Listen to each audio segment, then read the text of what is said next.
All right, so we're going to close up our series, and this week it's called The Forgotten God Who Never Forgets. And the reason for that is pretty simple. We've seen 9 chapters already where God, even though he's never mentioned, is all throughout the book. He's working behind the scenes. He's orchestrating things in such a way that he turns the tables on Haman, and he rescues the people of God, as we saw last week, even though they don't deserve it. He does it because of his own name, his own sake, and he never forgets. He never forgets where they are, what's going on, and that's an encouragement to us. It's definitely an encouragement to me that God never forgets what's going on. And I don't know what you're going through in your life, but you have issues and challenges, and sometimes we, even as we go through those times, those periods of life, we kind of forget about God. We get so self-consumed that we just forget about him. And yet he never forgets about you. Think about that. The God of the universe never forgets about you. I forget about you all the time. I don't want to disappoint you, but next Thursday when I don't have to get up at 4 and drive in here, I'm not going to think about you in the least. But God never stops thinking about you. And he never gets his eyes off of you. And so that ought to be an encouragement to every guy in the room that we have a God who's that intimately involved in our lives and cares that much about us. Now, I love this from Frank Turner. This is from a commentary he wrote. He says, the story of Jesus ends with a vision. He is risen. And the New Testament continually and confidently connects the resurrection of Jesus with the future of the people of God. So in other words, if we don't have a resurrection, guess what? We don't have a future. And we're not the people of God to begin with. The New Testament provides testimony through and through of the presence of hope in God's eschatological tomorrow, the future. The goal of divine providence is God's future action in resurrection and new creation, wherein God will transform the present structures of creation into the everlasting kingdom of God. Our ongoing experience of the good guidance and watch care of God for all of us on the journey of faith as we walk on this earth nurtures the vitality of this hope, the integrity of the vision. Now, that's a very wordy, difficult, somewhat confusing definition of providence, but really all he's saying, guys, is that ultimately providence is about the future. The involvement of God in your life and my life, in this life, is all about the future. It's all about the future resurrection, the future glorification of our bodies, the fact that he's going to send his son back someday, and he's going to take his church, and then that's going to be followed up with the return one day for him to set up his kingdom on earth, that there is a future. And so everything happening along the line of life for us is pointing towards that. Now, what's our problem? We tend to focus on the point in time in which we live, whatever we're going through right here and now. And God has something else that we can't see, that we don't know about. And that's really, when you go back and read the story of Esther, that's what you see. Nowhere along the way did Mordecai and Esther really understand all that was going on, from the point that Esther became queen all the way up until Haman became second most powerful man, got the edict decreed by the king. All throughout that story, they really never knew what the future held. And they lived in the moment. They lived in the moment of, oh my gosh, what are we going to do? There's an edict. We're all going to die. And yet they didn't know that the point was coming, as we saw last week in chapter 9, that God turned the tables. God rescued them. They overpowered the enemy. So the story is one of God's providential plan that has a future and an end. And we don't know all about that end, other than the fact that we do know that we win, that his son does return, that he will set up his kingdom, and that it ends well for all of us in the room who have faith in Jesus Christ. So as we end up in chapter 10, and we're going to read it in just a second, it's only 3 verses, so it won't take us long. What's the point? Why have we done all this? Now, it's been encouraging to me to have guys come up and say, man, when you said we were going to study Esther, I thought, why in the world are we going to study Esther? And it's exactly what I thought you would think. So many of you, when I announced it, were not that excited about studying a book that has the name of a woman on it. And yet, I've had so many guys say this has been one of the best studies we've ever done. And I think it's because of the nature of the book. It's a story that is very real and lifelike. Here are people living in the midst of a culture that's totally against them, totally opposed to them, and suddenly the world turns in on them, attacks them. They're in the minority. They seem hopeless, they seem helpless, and yet their God's there. Their God rescues them. And it's the story of us. It's the story in which we live right here and now on this earth. And so I think that's why it resonates. So this story of Esther, why did we do it? Why are we finishing it? What's the purpose? Why is it even included in the Bible? You know, one of the things that jumps out at me is that it's really this journey of faith that we just talked about in this definition. We are on a journey of faith. Esther was on a journey of faith. I don't think Esther's faith was that great at the beginning. I don't even think Mordecai's faith was that great in the beginning, because I think they, like most of the people in Persia, Jews in Persia, had long ago forgotten about God. And yet God hadn't forgotten about them. And sometimes it takes God to restore our lost faith in Him, because we wander away. We forget about Him. We get busy with life. And it's a story of faith, but it's not really the story of Esther per se. It's not the story of Mordecai. We've said that over and over again. It's not even about the people of God. What's the story about? The story is about God. This is the story of God. And it's not unlike every other book in this Bible. The whole book's about God. It's the revelation of God. And so when we read the book of Esther, and even when we study in the summer the teachings, the Sermon on the Mount, those 3 chapters that have this incredible teaching of Jesus, it's really about God, His view of God, and the kingdom of God that He came to bring. So the book of Esther is about God, and it's ultimately about His sovereignty, His providence, His power, His plan, and that no one, including King Ahasuerus, can stop that plan. Remember when we started 9 weeks ago, chapter 1, it painted this picture of Ahasuerus as this incredibly powerful man, rich beyond belief, power greater than any other man or any other king at that time. Persia was the greatest nation in the world at that time. And we're even going to see today in chapter 10, he's still powerful, he's still ruling, and yet the story of Esther is not about King Ahasuerus, it's about God, His power, His sovereignty. And I think the goal of the book when it was written was to instill in the Jews and instill in you and I as the people of God today a faith in God, that we can trust God. You know, my wife and I were driving home from a prayer time we have with a group of couples that we've known for years, and we meet once a month, and we happen to meet on Wednesdays, which is a nightmare in a way, because I got to get up early the next morning. And we have prayer time, and sometimes it takes forever for the prayer requests to be shared, and stories are told, and I'm in a hurry up, tell you, what do you want us to pray for? Shut up, quit telling stories. We're driving home, and my wife runs a foundation that does work in Ethiopia, and her phone's just, like exploding. And I said, honey, you need to put your phone away. It's 9:15, 9:30, we're going home. She goes, I can't. I said, yes, you can. She goes, no, I can't. I got to deal with this. I said, no, what if you didn't have that phone? Well, I do have that phone, and I got to deal with this. This is coming from Addis Ababa. I got to deal with it. And I said, it can wait till tomorrow. No, I can't, because it's an 8-hour difference, and it'll be Friday there, and I got to do it. And she just had all this angst, and we had just prayed at our prayer time about her angst and her anxiety. And it goes back to, and I said, where's your faith? Now, I can tell you this, she didn't want to hear me say that. It's like, shut up, I'm taking a text. But where's our faith? And I think this book has really driven home to me how little faith I really do have in God. I can say I have faith in God. When push comes to shove, though, I really don't live like I have faith in God. I worry, I fret, I get anxious, I try to fix things on my own. And if I've learned anything from studying this book, teaching this book, thinking about this book, is that I have a God so much greater than I am. And He's doing things that I can't even see, and my best laid plans are nothing in comparison to His plans.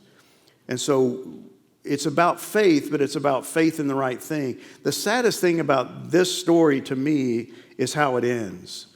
And it ends how it began, which is God's nowhere to be found at the beginning, and he seems to be nowhere to be found at the end. Where's the faith? Where's God? And I think it teaches you and I that God has a purpose in everything. Have you ever been going through something in your life and you go, what good could ever come out of this? And it's usually when we're in the midst of something really difficult and we just think this is the worst thing that's ever happened to me and nothing good can come out of this. But yet years later, maybe even just months later, you look back and go, man, that's one of the best things that ever happened to me. Why? The providence of God, the power of God. It hurts for the moment. It's painful, as Paul says, this momentary light affliction, but it's producing in us what? Godliness, holiness, righteousness, dependence. Remember we talked a couple of weeks ago about what's necessary for you and I to see God? Adversity, vulnerability, incapability, dependence, which then leads to expectation. But without adversity, guys, we just don't really need God. We don't seek God. And we have to believe that everything that God brings into my life or allows, and this is an interesting debate, I guess is the only word I can think of right now. I got an email from a guy who comes to a Bible study, and he was wrestling with, okay, how much of this is God doing it? How much of it is just Haman doing it? Is God making Haman do it? Is God behind the king? Is God, okay, what of it is he causing? What of it is just he allowing? Here's the answer. I have no clue. I don't know. All I know is my God's in control. Is he making Haman do something? Is he causing him? Well, James tells me God doesn't tempt anyone to sin. He doesn't cause anyone to sin, but he's definitely in control. Just like you read through the book of Exodus, it says that God hardened Pharaoh's heart. And you can do all kinds of mental gymnastics to try to get around that, but it says God hardened Pharaoh's heart, and he changed his mind. He was going to let him go, and then he changed his mind. Why? Because God hardened his heart. I can't explain that. I don't understand it. All I know is that God allows things for a reason. He allows them into our lives, but he also causes things to happen. And he never makes a mistake. I make them all the time. But my God never makes a mistake. And guess what? He never owes you or I an apology. He never has to go, I am so sorry. That was like the dumbest thing I ever did. I can't believe I did that to you. But I was busy over here, and I just did it. I'm sorry. No, everything he does, everything he allows, everything he causes is for a reason, and it has a purpose behind it. And no matter how much you read the scriptures, I've been studying through the life of David, and I'm in chapter 12 right now, where Nathan the prophet comes to David and he says, he tells him this little story about a guy who took advantage of someone else, a rich man who took advantage of a poor man. And it was all for the purpose of convicting David about his sin with Bathsheba and the murder of Uriah, her husband, so he could have her as his wife because she was pregnant with his son. And it took Nathan the prophet to convict him. And one of the things that happens in that story that we gloss over is that not only did God convict him, but God said the son that she's going to have because you impregnated her through adultery is going to die. And you read that and go, wow, what'd the kid do? The kid didn't sin, but the kid's going to die. And your first impulse, like my first impulse is, that's just not fair. But one of the things we have to learn about God is he never does anything that's unfair. He never does anything unjust. He never does anything that he has to apologize for. He never does anything that is imperfect, immoral, unrighteous. We may not understand it, but we have to trust him in it. And so all those things that happen in your life and in my life, we have to realize that he knows what he's doing. He does have a purpose. and he's not so transcendent up in heaven that he can't deal with it, or he's not too weak to take care of it.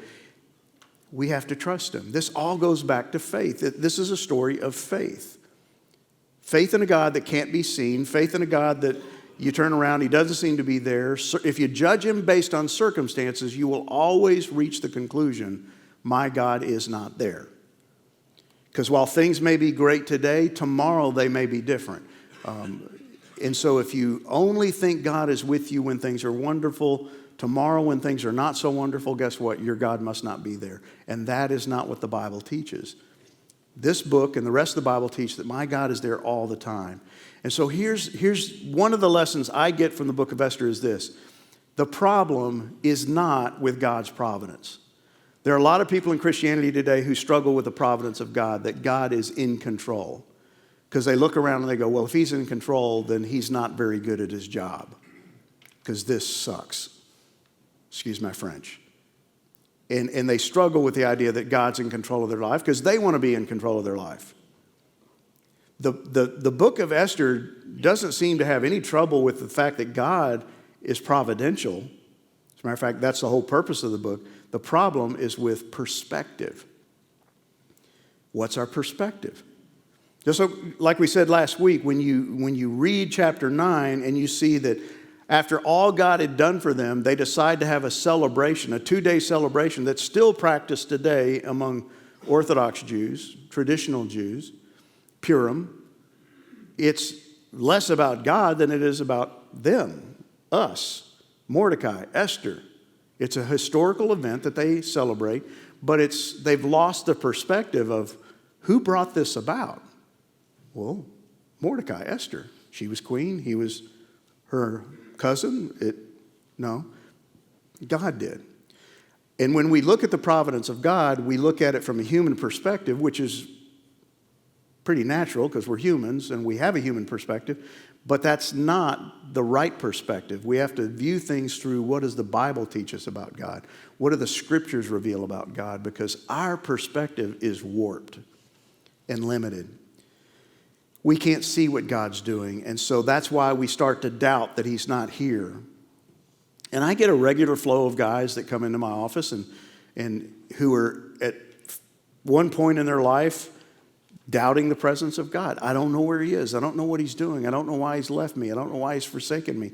This doesn't make any sense. My wife has left me. My finances have just evaporated. What's going on? Where is God?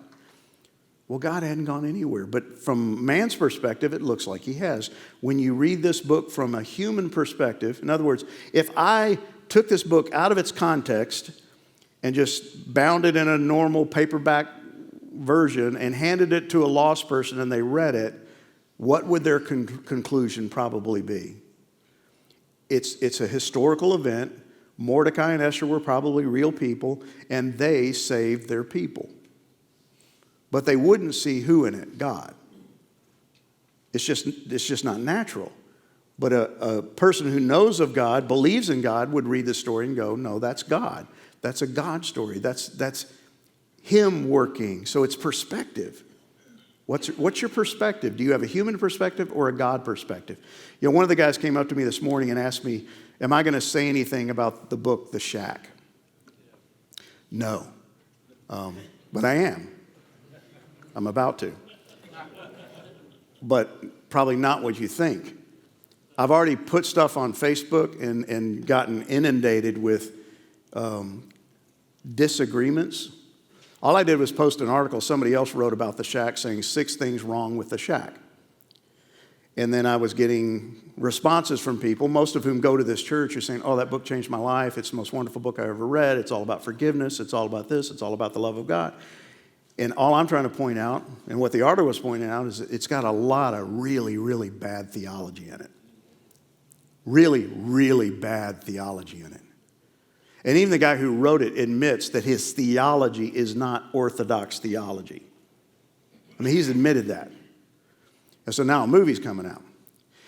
And the problem with the book, one person wrote, well, you don't like the book because it portrays God as a black woman. I don't care if it portrays God as a chimpanzee. I don't care if it portrays God as a unicorn.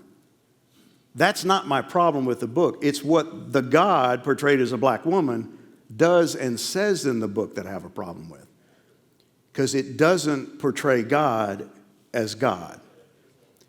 And that's what makes it a dangerous book. Because I read it, and here's the problem in the church today, is that many of us read books like that, and we read them from a human perspective without our true understanding of who God is. And we read them, and we think, well, it's written by a Christian, so therefore it must be a great book. No. Go look at the Bible. What does the Bible say? Because that book is one man's view of who he thinks, how he views God, but it doesn't gel with Scripture. It's perspective. It's a warped perspective.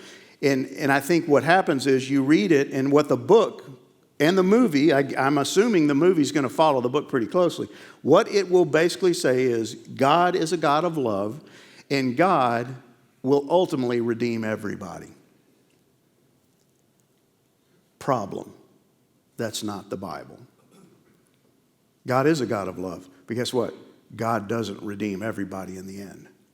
Always don't lead to his heaven.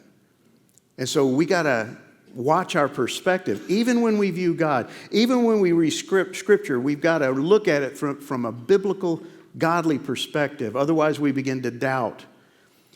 And we have this earthly viewpoint. And so many of the responses that come in when you criticize a book like The Shack are earthly from their viewpoint. And they say things like, well, I love the book because it changed me. I can't argue with that. It may have. You may be a more forgiving person because it's ultimately all about forgiveness. But you still can't ignore the fact that it's got bad theology. No, let me put it another way. It's got heresy. And I said heresy, not hearsay. It's heretical. And we got to be really careful about stuff like that. Because we bring this earthly viewpoint, it made me feel good. Joel Osteen has sold millions of books. Why? Because they make people feel good. But they're full of heresy. Now, you may not like that. You may love him and watch his TV show. You may donate to his, I don't know. But guys, I'm just telling you, go look at what the Bible says. And if we approach God and life from a human, earthly perspective, guess what? We will never fully understand God. And we'll never fully understand life. And so that's why we tend to live by sight and not by faith. But it needs to be the opposite. We need to trust God that he does know what he's doing, that he is faithful, that he is working his plan to perfection. And just because you can't see him doesn't mean he's not there. And see, if you want God to always be the God who makes you feel good, guess what? You'll find a God that will do that, but it won't be this God. God's not about making you feel good. God is not about making your life wonderful or your best life now. He's out to radically change your life from the inside out. And then ultimately to glorify you. That's the end game. That's the goal. That's the objective. And otherwise, if we look at him from an earthly perspective, a human perspective, if he doesn't do what we want him to do, he must not love me. He must not care. See, that's a dangerous thing to do with God. Because here's what I know, just as a human, as a dad, I over the years did things to my kids and on behalf of my kids that they thought were the worst thing I could have ever done. And hated me for it. In whatever way they could hate at whatever age they were at. But Dad, I have to have that. No, you're not getting one. But Dad, I have to go to that. No, you're not going to that. But Dad, you don't understand. Yeah, I really do understand, and it's not going to happen. Why did I do that? Because I hate my kids? No, because I love my kids and because I know what's best for them. And at the moment, they didn't understand it, and they loathed me for it. But as they've grown older, they look back and go, thanks. Thanks for protecting me. Thanks for loving me. See, sometimes we don't understand just how much God loves us. And we certainly don't understand his providence. Here's what providence should teach you and I. This is in your notes, so you don't have to write it down. It teaches us to look for God. We've already talked about this. How do you see the unseen God? How do you see the God who sees everything? You just can't see him. Well, first of all, you got to start looking for him. Look for him in the everyday affairs of life, just the things that are happening in your life. Where is God? Could that be God? And 9 times out of 10, if not 10 times out of 10, it will be God if you'll look for him, if you'll begin to seek him. It also teaches us and reminds us to expect God. See, that's the saddest thing to me, that we don't expect to see God work. That little 5-word chain of events I gave you that started with adversity a couple of weeks ago and ends with expectation. The adversity we can't do anything about because it just happens. The expectation is something that we need to develop in our lives, that we really do expect God to work. Why? Because he's sovereign. Why? Because he loves us. Why? Because he's going to honor his name, protect his name. He's going to act. We just need to expect it. And then we need to learn to wait. Oh, this is the part we hate. I hate to wait. You know, joking with one of the guys who also goes to the same prayer time that we have on Wednesday nights. It's always before a Thursday night.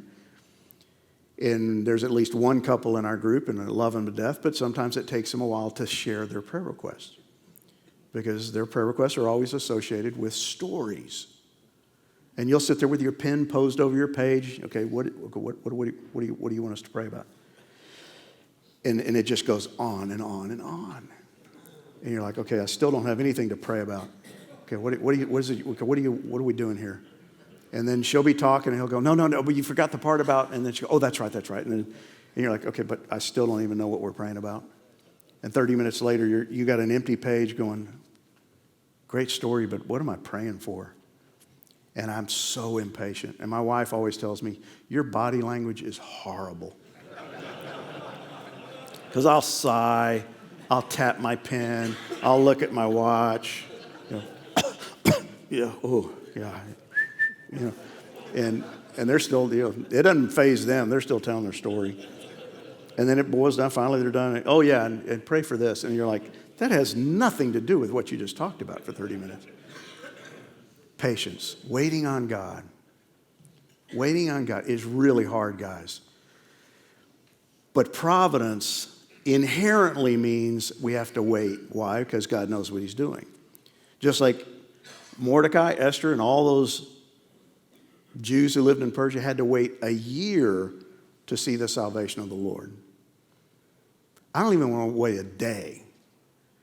But see, we have to wait because it's God's plan. It's his timing. And then we need to learn to thank God when he does come through. You ever been saved by God, rescued by God, bailed out by God, and you don't even remember to thank God? You're just so busy partying. So grateful that I'm finally out from under that.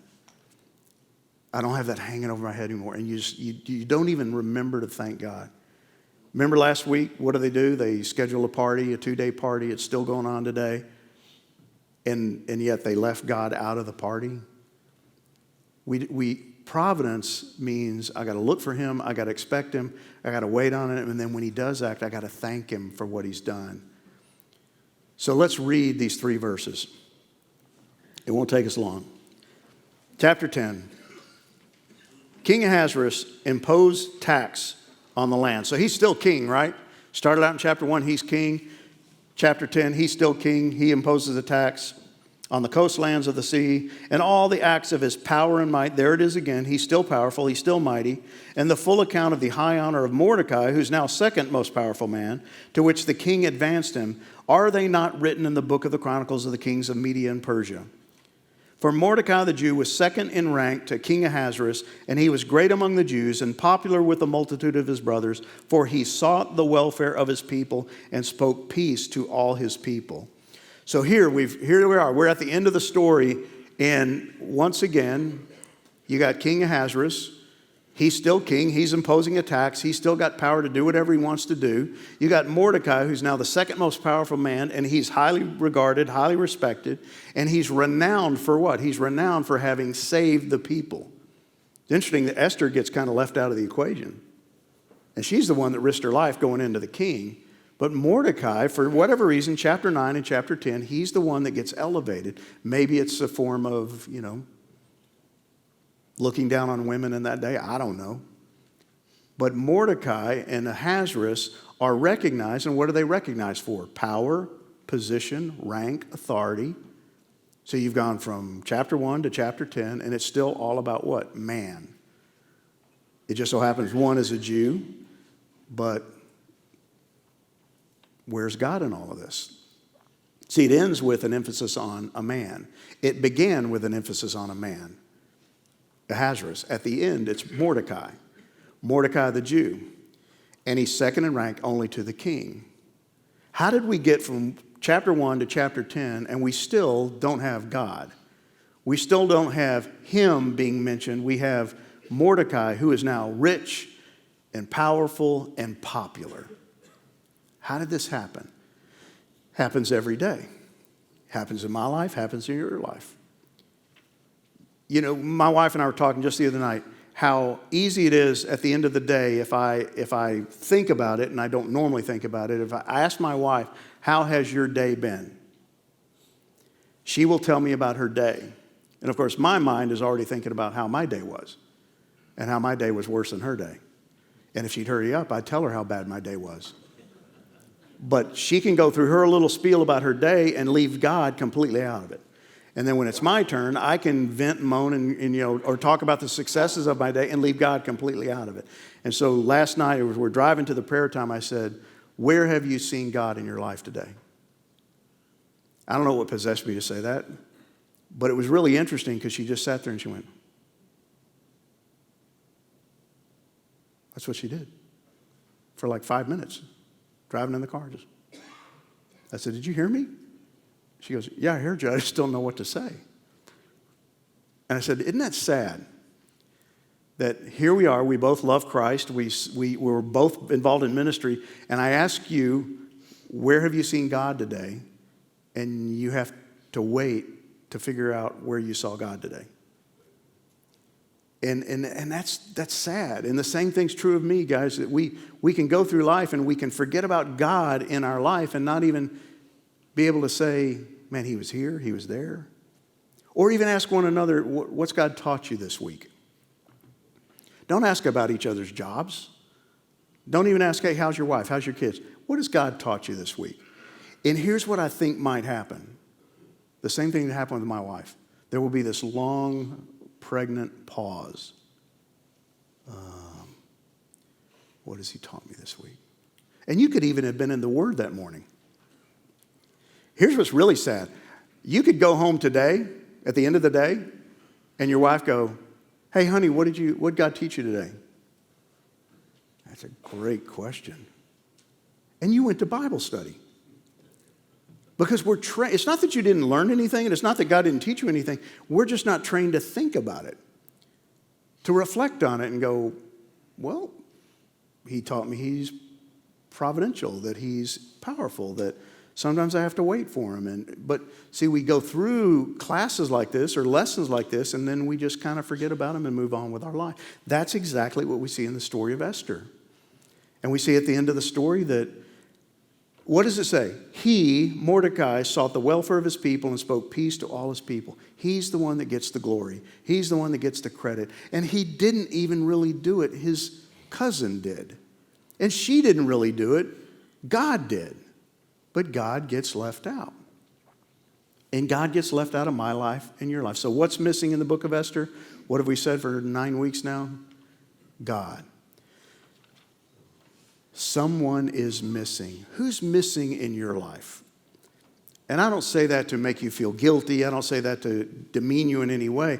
I just have to really ask the question, who's missing too often in my life? It's God. But see, the sad thing is, it's not that God is gone. It's just that I no longer look for him or expect him. And I've lost the ability too often to even sense his presence, that he's with me every day, every step of the way. And then to give him recognition for what he's done in my life. We sometimes joke, I'll ask you guys, how you doing? Well, I'm upright. I'm walking. My name's not in the back of the newspaper.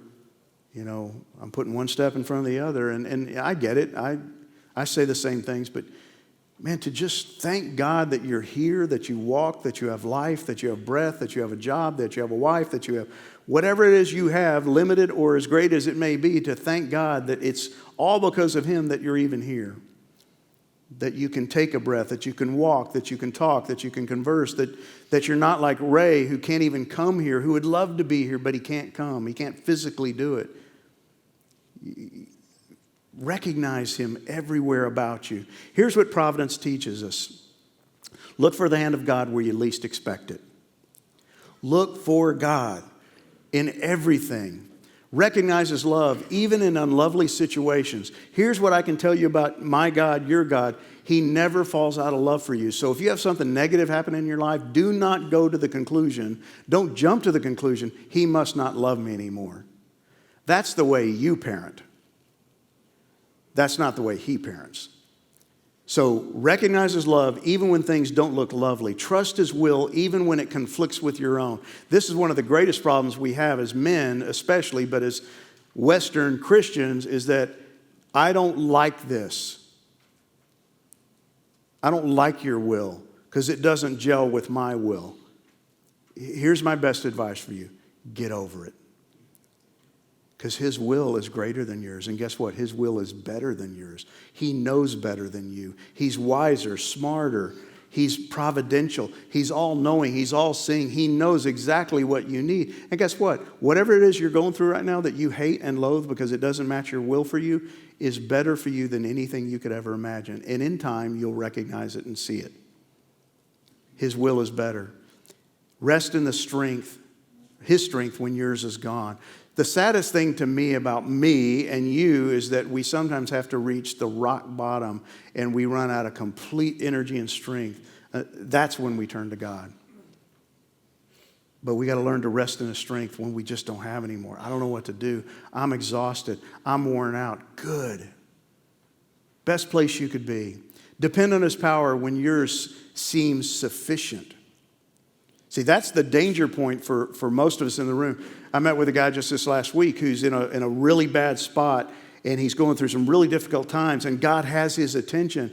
And then we met yesterday, and he said, hey, I got this thing that's about to happen that if it happens, it's going to turn everything back on top. It's going to solve all my problems. I said, man, that's the worst thing that could happen to you. What are you talking about? I said, because it's not that that's wrong or bad. It's that as soon as that happens, guess what? You're not going to need God. He's got your attention. Why? Because you can't fix anything. But as soon as that gets fixed, guess what? You're not going to need God.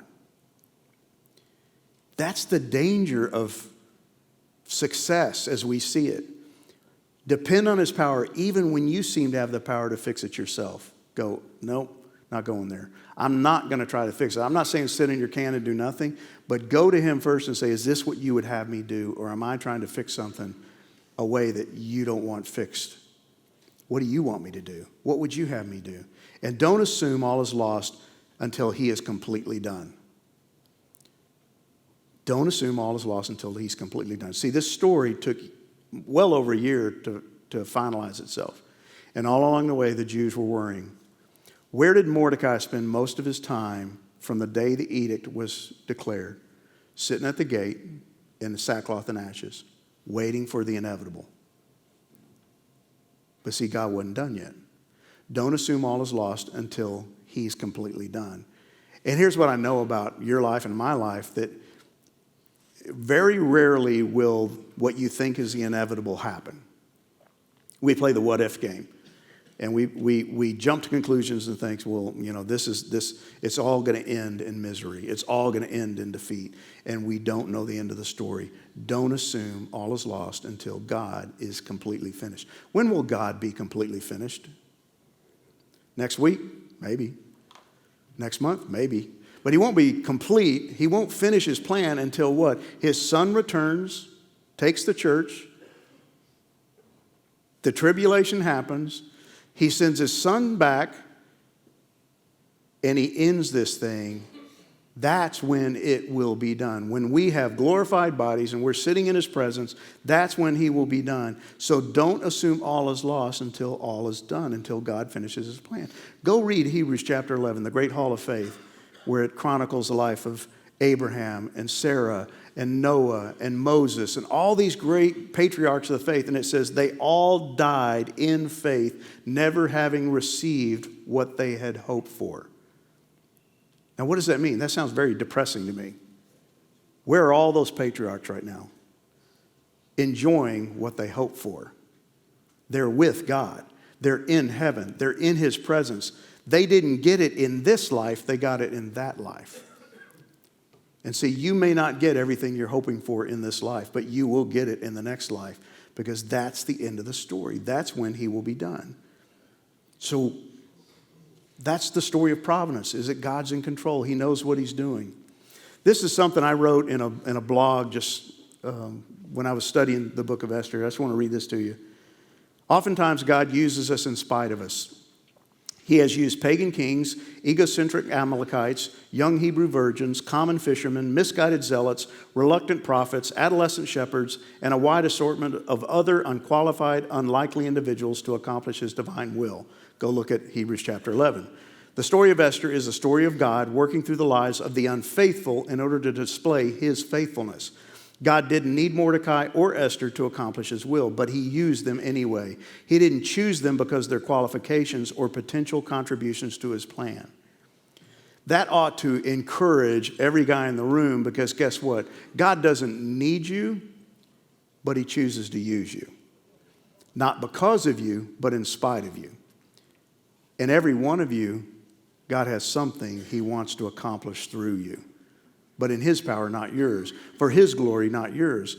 God is at work. And he's at work in my life and in your life. So as we wrap this up, I'm going to wrap it up with this poem, because it so illustrates what the book of Esther is all about. And for some reason, I'm losing power.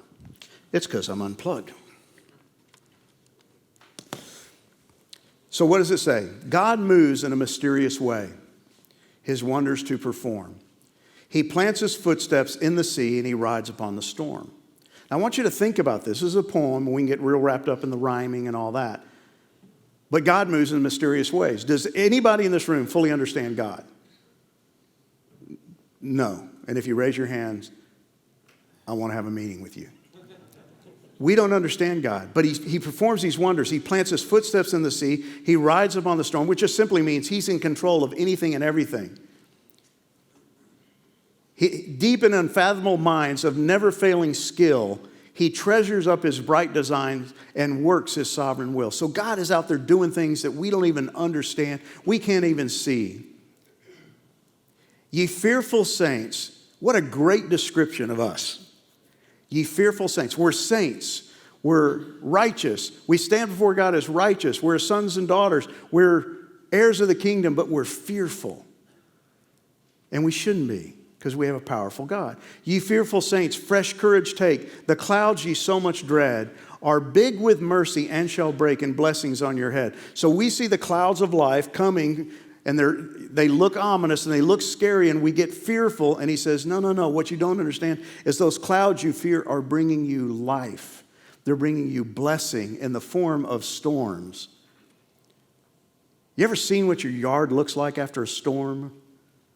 Where everything looks greener and fresher and there's a smell in the air. That's kind of what he's trying to tell you and I, is that God's mercy is going to break on with blessings on your head through what? Through storms.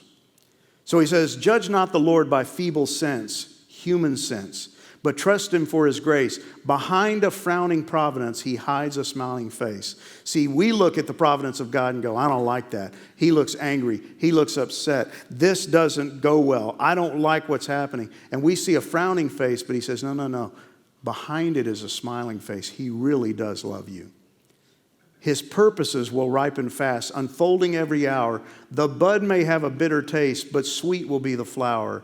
Blind unbelief is sure to err. In other words, if you just approach God and life through blind unbelief, in other words, I don't see him, I don't get it, I don't believe, it's going to err. It's going to produce the wrong conclusions. and we scan his work in vain, God is his own interpreter, and he will make it plain. When? I don't know. How quickly? Don't have a clue. But God will make it plain if you give him time. He will do what he's promised to do. He will rescue, he will step in, he will guide, he will guard, he will direct. He will produce fruit in your life, even through the pains and the problems and the trials and troubles of life. That's about the providence of God. So here's your last set of questions. How providential has God been in your own life? Think about it. If you haven't seen him at work, where do you think the problem lies, and what can you do about it? Here's help. The problem does not lie with God. It probably lies with you. But where have you seen God providentially in control of your life? Believing in providence requires a great deal of confidence in God's love, faithfulness, and power. Why do you think we struggle so much with having confidence in God? What's at the core of that? What's our problem? And then finally, close your time together in prayer, asking God to make you more aware of his presence and providential care than ever before. Please don't skip that last one. If you don't even get to a question, I would rather you spend this whole next time in prayer, that God would make you more aware of his presence than you've ever been before in your life. Let me pray for you. Father, thank you for these guys. Thank you for their faithfulness. I pray your blessing on their conversations around the tables. I pray that it would be rich and sweet, honest and kind as they listen to one another, as they encourage one another. And Father, may they pray for one another and expect great things from you as they begin to learn to look for you in the everyday affairs of life and see you as you work in their lives and as you work out your divine plan, your sovereign will for their lives. Thank you that you're in control, Father. May we see that and trust in that more. And I pray this in Jesus Christ's name. Amen. Have fun, guys.